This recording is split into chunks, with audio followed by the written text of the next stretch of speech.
Shalom. I am Rabbi Nathan Davidovich, speaking to you on behalf of the webyeshiva.org, speaking to you from Efrat, Israel. I'm going to talk a little bit about one part of this week's Torah reading, which is Parsha Ki Tisa. And it starts with the commandment.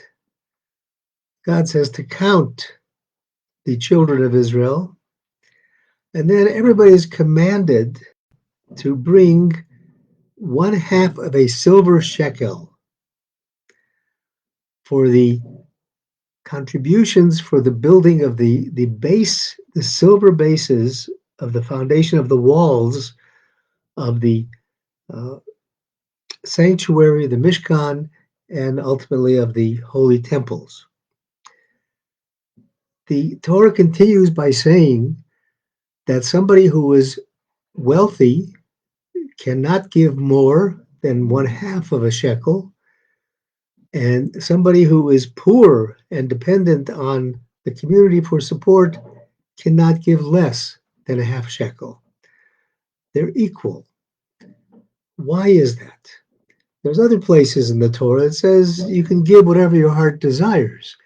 But for this specific command, which was for the building of the foundation of the Holy Temple, we were restricted to only 1/2 shekel.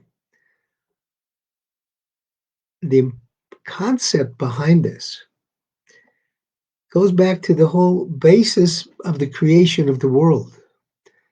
When God created the world, He created everything in pairs. You look at the human body. You have 2 eyes, 2 ears, 2 arms, 2 legs. We look at the commandments, the 2 luchos, the 2 separate stones on the sides of which the 10 commandments were written, the Aseret HaDibrot. That's 2. We have male and female who get together and form one unity, one unit. The message to us that God is giving to us with this command is that we are not complete alone. We are only complete together as a unit. A husband and wife come from 2 different sides, 2 different individuals. But when they're together, when they get married, that becomes a unit. God wants unity from His people in order for us to get closer to God.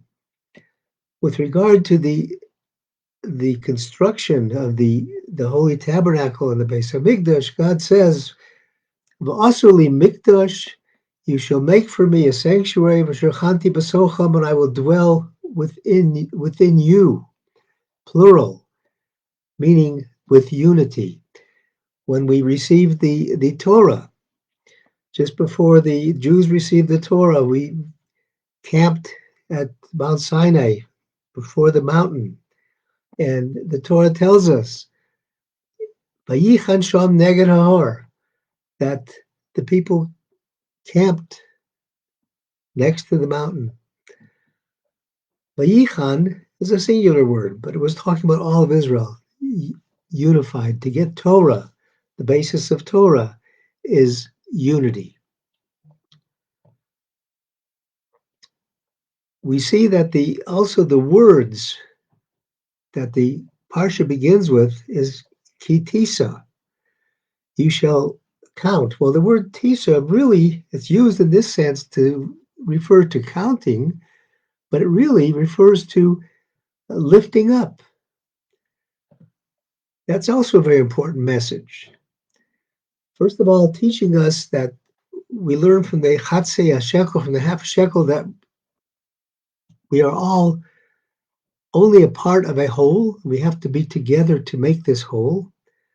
And the language, kisisa, which can also mean to raise up, To lift up means that we have an obligation to lift up our fellow Jew, our fellow human being. The sages in the writings of the sages, the Pirkei Avot, the sayings, the ethics of the fathers, says that who is rich?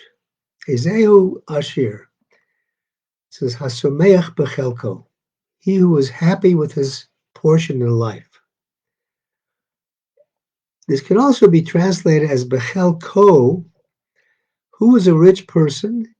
He who is happy with somebody else's portion, with your friend's portion, with your neighbor's portion, instead of being jealous and thinking, oh, why aren't I getting this? Why is he getting that beautiful thing? No, be happy for him. That brings unity between people, brings us to a unified ability to come close to God. The Davidovich Shalom points out that we find in the whole story of Purim. Purim normally would have been occurring right now, except this year we added an extra calendar, an extra month to the calendar. The 2 months of Adar. This is the first, so Purim doesn't come until next month, exactly almost 30 days from now.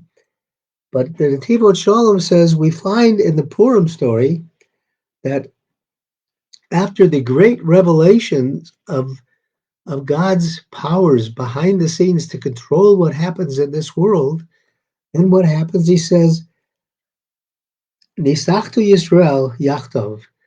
The Jews gathered together, they were unified. They had mitzvos, commandments, Mishloch Manos Ish L'Reyehu, sending presents one to the other. They showed a unity. And it says only through the power of this half shekel can you reach the level, the Davidovich Shalom says, that God wants us to make a sanctuary and then he will dwell within us. He says that's the basis. And the interesting concept about the use of this half shekel for the base of the walls, it shows that we are all Jews are equal in their emunah. Emunah is the basis. Believing in Torah, believing in God's mitzvahs, believing that God created the world, that's the basis of being a Jew. Now, there are different people. Everybody has their different level of emunah, their different level of belief.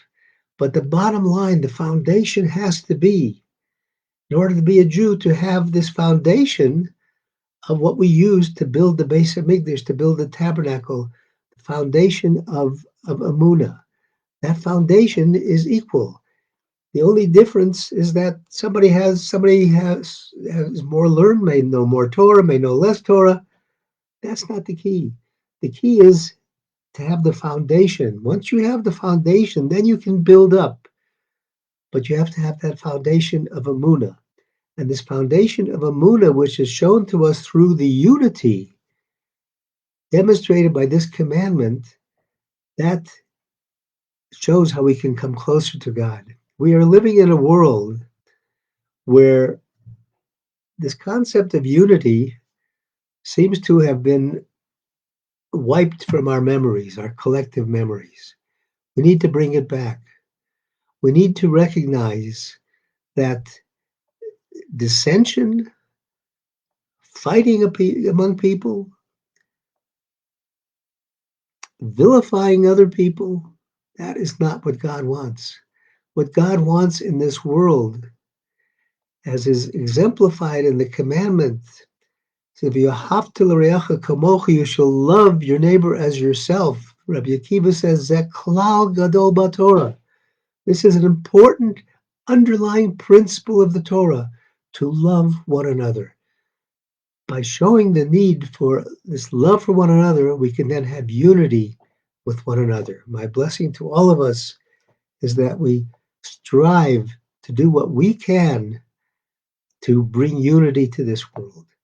Thank you for listening on behalf of the webyeshiva.org, and I wish everybody a wonderful Shabbat.